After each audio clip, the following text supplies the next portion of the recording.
Welcome to Dark Hotline, Real Horror Radio, where real voices share their darkest fears. Tonight's call comes from Alex, once just an office clerk. But one night, a rumor pulled him somewhere darker. Let's hear it. Hey, my name's Alex. I'm calling tonight because of something that happened a few years ago. And sometimes, late at night, there's this faint smell of sulfur drifting on the air. Every time it happens, it reminds me of that night. Back then, my life was gray. I was an office clerk in a cubicle farm, pushing papers for 8 hours a day. My world was beige walls and the constant hum of the photocopier. Every day was the same loop of quiet, predictable safety. And I was starving for anything that felt real, anything that mattered. It was during one of those rough stretches when the silence of my apartment felt louder than the city that I heard the rumor. I'd wandered into a dingy bar off my usual route, desperate not to go home. A man with trembling hands leaned close, his breath sharp with whiskey, and whispered it like a confession. He said that in this city, if a person was desperate or foolish enough, they could seek out a presence. Not a ghost, not a demon, but something older. Something that lived in the cracks between things. And if you found it, if you followed the rules exactly, and if you survived, it would grant you a single wish. Hell, a genie gives you 3, I said, laughing. But he didn't. He just stared at me with wet, frightened eyes and recited a stream of very specific instructions and bizarre rules. Leave your watch and phone at home. Bring no light, no metal, no reflection. Enter after midnight, but before the moon reaches its peak. Sit in the center of the room. Do not move. Do not speak first. If you survive until sunrise, your deepest wish will be heard. Never return. I memorized every word even as I told myself it was madness. But the thought kept nagging at me during those endless office days. A wish. What would I even ask for? A life that actually mattered? An escape from the beige walls? The instructions led me to an old apartment building in a part of the city I had no business being in, the kind of place with a dark history everyone pretends to forget. On the 4th floor, the right door creaked open before I touched it, like it had been waiting. Inside, the air was thick and unsettlingly sterile, like a hospital room that had been sealed for decades. It was so quiet that my own breathing sounded like a storm. I sat cross-legged in the center and waited. I didn't know how long I waited. Time seemed to disappear without my phone or watch.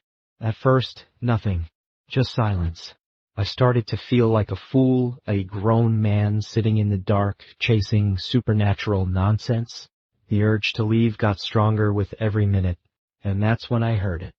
A delicate scratching like nails across old wood. Then the air thickened, syrupy, pressing against my skin.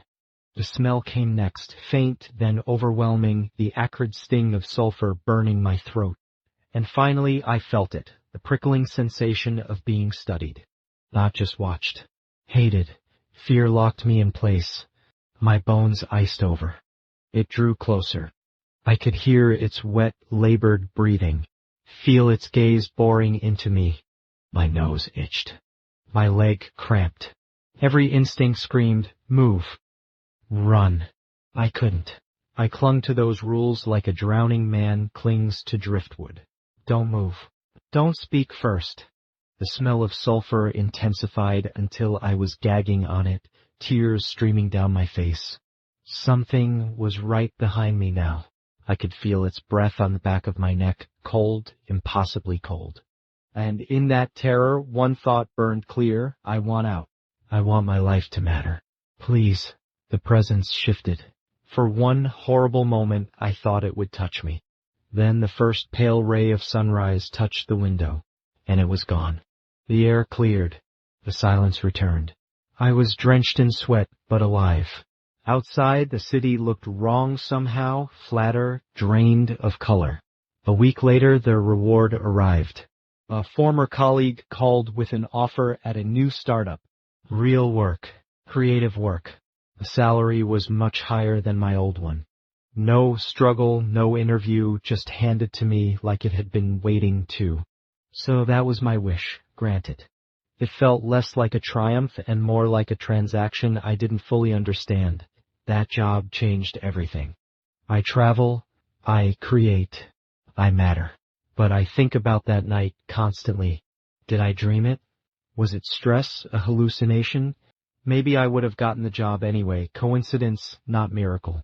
Sometimes I want to go back to that building to check, to prove the whole thing was in my head, but I never do. I can't, because late at night, when the world is still, I catch that sulfur smell again. And I remember the cold breath on my neck, the wet sound of its breathing, the weight of its gaze. Those details were too real, and I'm left with questions that circle endlessly. Did I imagine it all? Or did something hear me and grant my wish? If it did, what price did I pay that I haven't noticed yet? Maybe this uncertainty is the price. This endless doubt, never knowing for sure, never able to move on. Or maybe the real cost hasn't come due yet. I don't know which possibility terrifies me more. A wish is never free. Fairy tales tell us that, but we never believe it. Alex asked for his life to matter, and something answered. Was it coincidence? Or did he sit in the dark with an older hunger, something that feeds on desperate people who are willing to risk themselves for a wish? And what happens when the balance shifts, when the debt comes to collect? Maybe that presence doesn't want his soul or his life. Maybe it just wants to be remembered, to be thought about, every single night. Because the more Alex wonders, the more he doubts, the more it grows. The sulfur on the air may just be a reminder. Even if you get what you asked for, you may not want to meet the thing that gave it. You've been listening to Dark Hotline, Real Horror Radio. Tonight's call was a wish fulfilled, and a question left rotting in the dark.